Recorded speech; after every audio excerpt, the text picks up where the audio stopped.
Hello everyone, welcome to a new blog. কেমন আছো তোমরা সবাই? আশা করছি খুব ভালো আছো। তো চলো আজকে ব্লগটা শুরু করা যাক। আজকে দুপুরবেলা আমি আর বোন বেরিয়েছিলাম একটু শপিং করতে।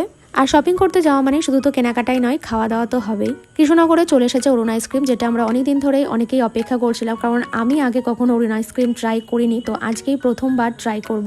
কৃষ্ণনগরে একদম চ্যালেঞ্জের মোড়ে এই দোকানটা ওপেন হয়েছে। আর আমার যতদূর মনে পড়ছে কিছুদিন আগে এই দোকানটা একটা মিষ্টির দোকান ছিল।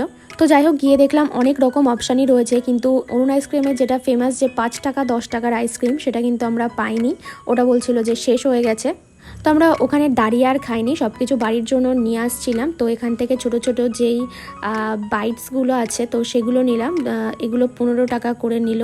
তো এই বাইটস আইসক্রিমগুলো দুটো নিলাম, সঙ্গে আরও কিছু আইসক্রিম নিলাম। তার মধ্যে হচ্ছে একটা আইসক্রিম শেক ছিল, তো যেটা একটু নতুনত্ব লাগলো, তো সেটাও নিয়েছিলাম।